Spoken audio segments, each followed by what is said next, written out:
गुरुदेव कह रहे हैं आपने अंत में इस स्थिति में आना पड़ेगा। कौन सी स्थिति में? भगवान पे विश्वास रख के चलने वाली स्थिति में, अपने गुरु पे विश्वास रख के चलने वाली स्थिति में कि साईं इतना दीजिए जिसमें कुटुंब समाव, हम भी भूखे ना रहें साधु न भूखा जाए। चिड़ी चोंच भर ले गई नदी न घट्यो नीर, दान दिए धन घटे नहीं, यूं कह रहे साहेब कबीर।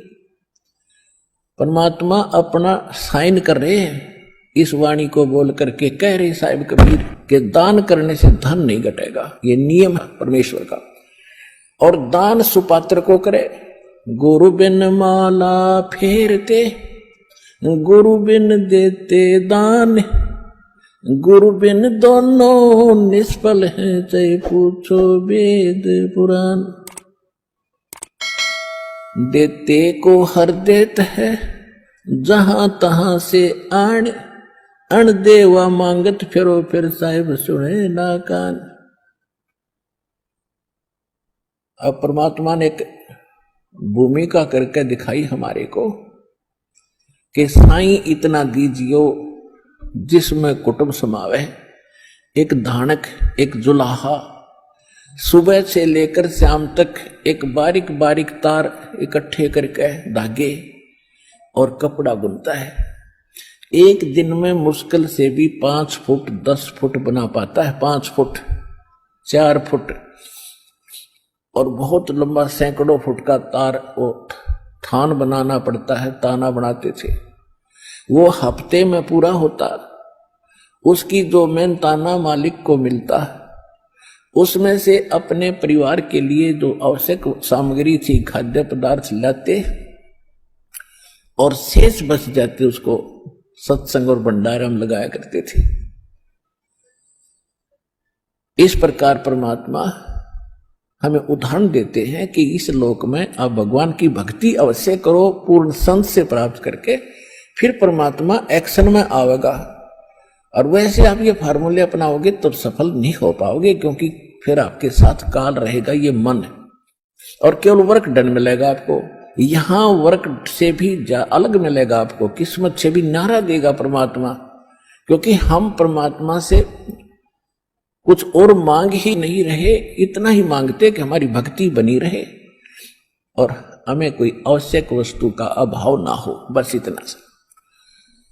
अब जैसे ये सोचते हैं अपने बच्चों के लिए ये बना दूं वो बना दूं। एक लाला जी था सेठ धनी, उसने अपने मुनीमों से एक दिन अपनी टोटल संपत्ति का, सारी संपत्ति का टोटल करवाया कि कितनी संपत्ति होगी। उन्होंने बताया जी इतनी होगी, मेरी कितनी पीढ़ी इससे निर्वाह कर सकती है। उन्होंने बताया कि जी आपकी 5 पीढ़ी तो बैठा खा सकती है, इतनी संपत्ति आपके पास, धन है। अरे भले आदमियों, फिर छठी क्या खाएगी? वो छठी क्या खाएगी? और कुछ विधि बताओ। तो उन्होंने कहा जी साधु संत बताते हैं, उनके सत्संग सुनने चाहिए।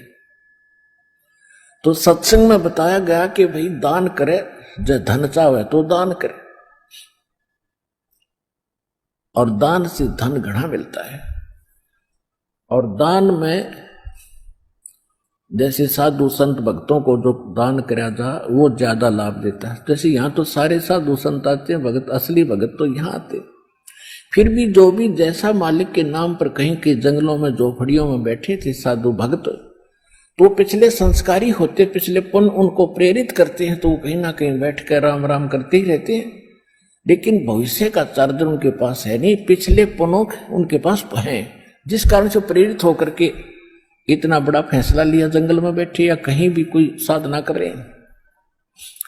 तो उनके पिछले पुण्य ही वहां फल रहे होते हैं। एक आधे को आशीर्वाद दे दे, उन्हें लाभ हो जाए, उसको रोटी मिल जाए, ऐसा चल रहा था इनका काम। तो एक साधु था और पति पत्नी थे, दोनों वहां रहते थे। उनको मालूम था यहाँ भगत हैं। तो उस लाला जी ने क्या किया, सेठ ने सभी मुंशियों को कहा कि नौकरों को साथ लो और आसपास जितने भी साधु संत हैं सबको आटा दे आओ, किसी को जो मांगे खांड दावल चाल सब ले जाओ और दे के आओ। अब देते हुए आ रहे थे, उस भगत के यहाँ आए। उन्होंने कहा कि ले भगत जी, हमारे लाला जी ने आपके लिए एक सीधा भेजा है, यानी आटा चावल खांड नमक आदि दाल आप ले लो। उसने अपनी पत्नी से कहा कि देखना कितना सामान अपने पास है। उसने कहा जी शाम का है, दिन में गई थी, शाम का हमारे पास है। शाम का है? कहा जी। उन्होंने कह दिया भी हम नहीं लेते, हमारे पास शाम का सामान है। तो वो कहने लगे भगत फिर कल भी खा लियो। बोला कल की कल देखी जाएगी, अब नहीं ले हम। बोले कमाल की बात है। उन्होंने नहीं लिया तो वापस लेकर आ गए। वो सेठ ने पूछा तुम दे के क्यों नहीं आए? वो एक और वहां भी था, उसने गिन रखे थे, सारे गिनवा रखे थे। उन्होंने कहा जी उन्होंने ये नहीं लिया। क्यों नहीं लिया? उसने ये कहा कि शाम का तो है, सुबह का भगवान और देगा, आप देगा, हम टेंशन नहीं लिया करते। अब उस लाला जी का शकरो घूमया फिर दिमाग का, अरे तेरा गजब हुई हो, मैं तो छठी पीढ़ी का ठेका ले रहा हूं, सुबह की भी परमात्मा पर छोड़ दी। वहां से चलकर वहां आया, उसने पूछा कि भाई आप ऐसा निर्णय क्यों ले रहे हो, भूखे मरोगे? भूखे? वो कहने लगे भूखे मरा करें वो जो भगवान पर विश्वास नहीं करते। और हमें भगवान आगे से आगे देता उसने, क्योंकि ज्ञान सुन रखा था। लाला जी को बैठा लिया, कहते मां के पेट में जब आप थे किसने चिंता थी तेरी? यह तो बात सही है। जब आप मां के गर्भ से बाहर आए, आपका दांत नहीं थे, आप रोटी चावल आटा नहीं खा सकते थे, और उससे पहले आपकी मां के स्तन में दूध भी नहीं था, हक नहीं था। बाहर आते ही बालक कितना चिंतित है, आपको अमृत दूध पिलाया। अरे तू ठेकेदार हो रहा छठी पीढ़ी का, तेरी बुद्धि भ्रष्ट होगी लाला जी। और गधे की योनि में जागा तू। तेने बोला जी के करूं, मैं तो मेरे गया के करूं, कोड इकट्ठा कर लिया तने, पाप का भागी तू होकर खाएंगी तेरी पीढ़ी। वो अपनी किस्मत साथ लेकर आएंगी, तेरे भरोसे नहीं है। अब क्या करूं, मैं तो मेरे गया जो बोला इसने बांट दे, धर्म कर दे, तेरी जान बचेगी। तब उस लाला जी ने वो भंडारा शुरू किया, धन भी नहीं बचेगा तेरा। तो कहने का भाव यह है पुण्यात्मा, हम तो बहुत लंबा चौड़ा हिसाब लाए बैठे, हर एक पल का भरोसा नहीं। देखो अंत में आपने इस स्थिति में आना पड़ेगा, और जिस स्पीड पर आप चले इसका कोई अंत नहीं। आज किसी के पास एक प्लाट है और थोड़ा सा जुगाड़ होते तो सोचे एक और लूं, और फिर और जुगाड़ हो गया तो एक और लूं, वहां थोड़ा सा ठीक मिल रहा है, रेट ज्यादा होने वाले हैं, वहां भी दाव लग गया तो 30 चौथा और दूसरे शहर में ले लूं, इतने मृत्यु हो जाएगी, और फिर कुत्ता बने का वहां घूमया करेगा, सैर सपट्टे करता। अगर मोक्ष प्राप्त करना है तो गुरुदेव कह रहे हैं कि आपने अंत में इस स्थिति में आना पड़ेगा। यानी आपने वो जमीन, वो जायदाद, वो मकान, वो पैसा, वो बैंक बैलेंस, वो सोना, वो चांदी, उनका भरोसा छोड़ के और आपने अपने गुरु के ऊपर भरोसा करना पड़ेगा, उसके वचन पे चलना पड़ेगा, अन्यथा मोक्ष से वंचित रह जाओगे। अरे अधम सुल्तान की कहानी सुनाई परमात्मा ने। पुण्यात्माओं, 4 युगों का इतिहास उठा के देख लो, धन के साथ में कोई भी मोक्ष प्राप्त नहीं कर सका। कोई भी जिसको परमात्मा ने भक्ति करवाई है, परमात्मा ने उसको इस माया से दूर किया है, धन से दूर किया है। नरसी से परमात्मा ने भक्ति करवानी थी, 56 करोड़ की संपत्ति परमात्मा ने भंडारे में लगवा दी, 56 करोड़ की। इब्राहिम सुल्तान अधम, बलक बुखारे का बादशाह, 16,000 रानियां, 18 लाख घोड़े, और जब वो अपनी पालकी में बैठ के चलता था साजोबाज के साथ, तो परमात्मा कहते हैं देवताओं का राजा इंद्र भी शर्मा जाता था कि जो सुख, जो वैभव, जो मौज बलक बुखारे के बादशाह की है, वो तो मेरी भी नहीं है। और जब परमात्मा ने उस आत्मा को उस काल के जाल से बाहर निकालना था, तो परमात्मा ने कैसे कैसे यत्न करे और मालिक ने उसको उस दलदल से बाहर निकाला। उस माया से परमात्मा ने उसको उस स्थिति में लाके छोड़ दिया, फटे पुराने कपड़े पहन के, पैरों में जूती नहीं, जबकि वो राजा था और 1.25 लाख की जूती उसके एक पैर में थी, यानी 2.5 लाख की जूती थी उसके दोनों पैरों में। उसके जूती की इतनी कीमत थी, हीरे मोती लाल जो है वो जड़े हुए थे। 2.5 लाख की जूती थी उसके दोनों पैरों की। और जब उसको ज्ञान समझ में आया कि मोक्ष करवाना भाई, ना जाने कितनी बार तू बादशाह बन लिया, कितनी बार तू देवी देवता बन लिया, अब की बार पीछा छुड़वा ले, नहीं तो फिर कुत्ता भी बनना पड़ेगा, गधा भी बनना पड़ेगा, सुअर भी बनना पड़ेगा। तो मालिक के नाम पे मुंह काला करके और एक शाल ओढ़ के और महल के पीछे से रस्सी की बांध के नीचे उतर के रातों रात घर छोड़ के चला गया। ये कहानी परमात्मा हमें क्यों बता रहे हैं? अरे तो बलक बुखारे के बादशाह का मैटर था, लेकिन आज हमें क्यों बता रहे हैं गुरुजी कि तुमने भी उनके नक्शे कदम पे चलना पड़ेगा, जिस प्रकार उसने माया छोड़ी और तुम ये तत्व ज्ञान लेके माया जोड़ने में लगे हुए हो। तुम इस गंदगी को इकट्ठा कर रहे हो, उन आत्माओं ने उस गंदगी को अपने घर से बाहर फेंका। मालिक कहते हैं नौका में पानी बढ़े और घर में बढ़ जा दाम, दोनों हाथ उलटियो यो ही शाणु काम। जिस प्रकार नाव के अंदर छेद हो जाए और पानी भर जाए, तो कहते हैं अगर जान बचानी है तो भर भर के हाथ और उस पानी को बाहर फेंको, नहीं तो डूबोगे। ठीक इसी प्रकार यदि आप भगत हो और आपके घर में यदि माया बढ़ रही है, पैसा आ रहा है, तो परमात्मा कहते हैं तुम, ये संकेत है कि तू डूबेगा अब, और बचने का उपाय एक ही है, हाथ भर के दान धर्म कर, सेवा में लगा, उस गंदगी को घर से बाहर कर, अपने से दूर कर, नहीं तो बकवाद करवाएगी। कोई प्लाट खरीद के गिरवा देगी, कोई मकान का सौदा करवा देगी, या किसी को जो है उधार दे दोगे, उधार वाला देगा नहीं, मन तुम्हारा विचलित रहेगा, 24 घंटे टेंशन रहेगी, भक्ति हो नहीं पाएगी। हैं तुमने कोई प्लाट लेके पटक दिया, कोई ढंका सा कोई दबंग आदमी ने आके उसके ऊपर जो है वो कब्जा कर लिया, फर्जी उसके कागज बना लिए।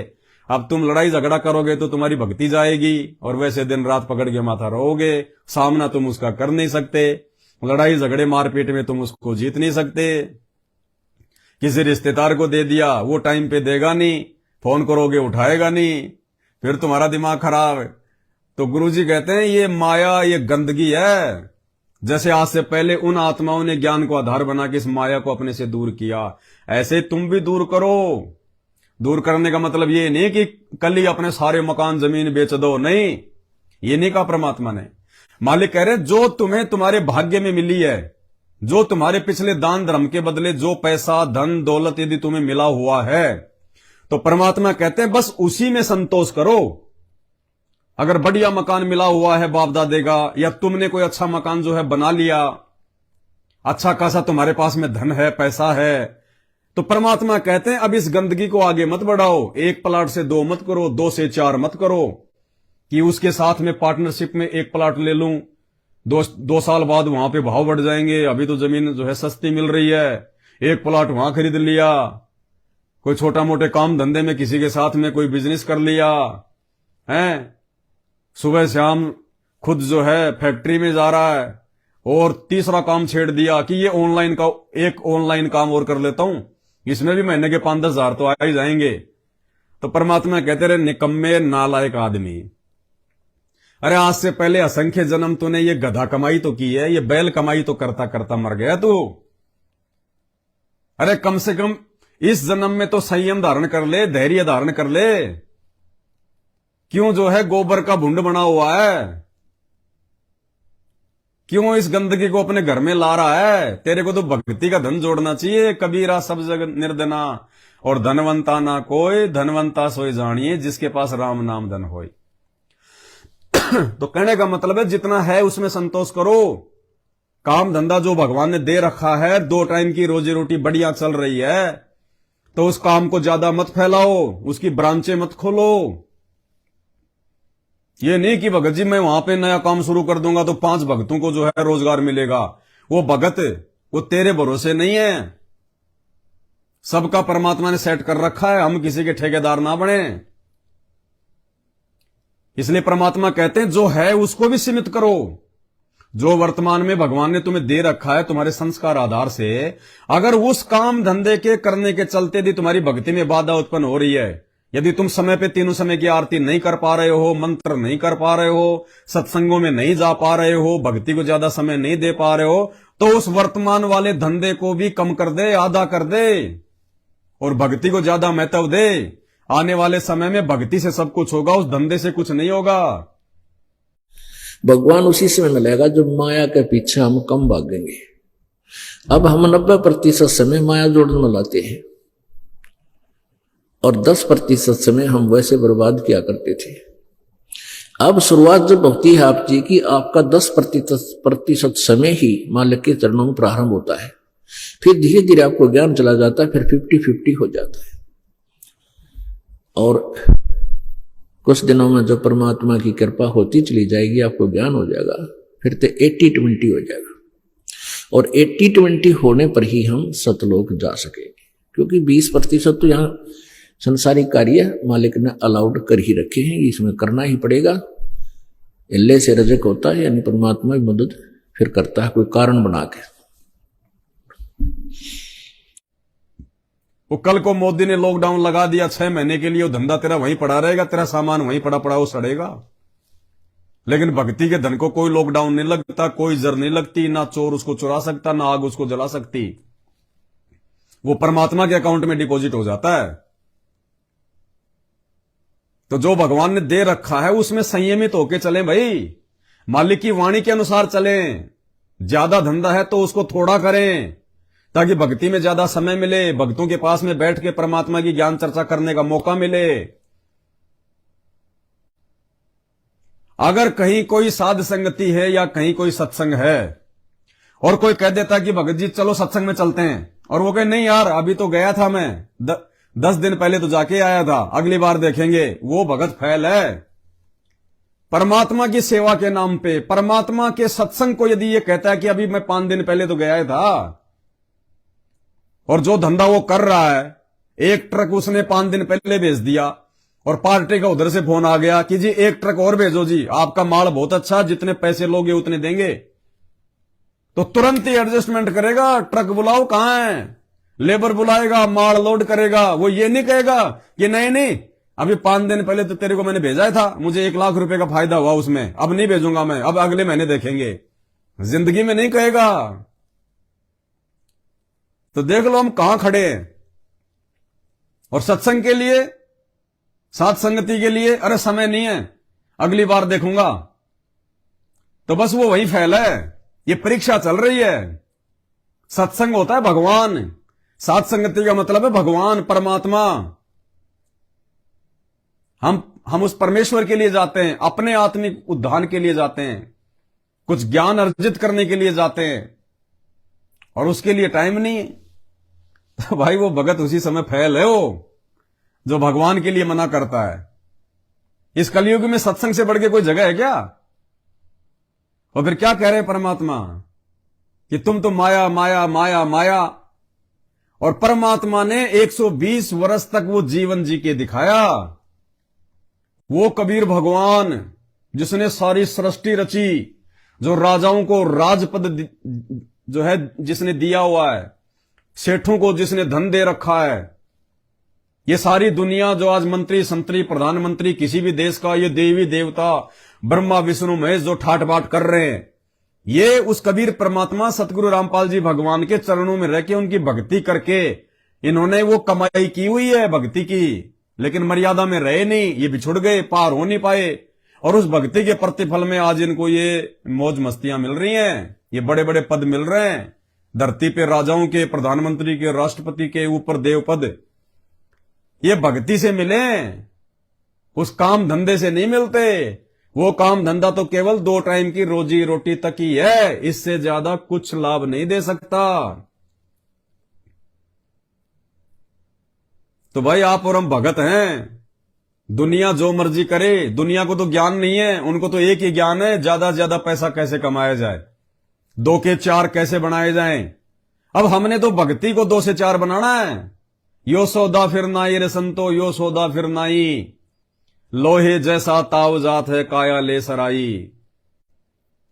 दुगने तिगने किए चौगने और किन्हे मूल गवाई।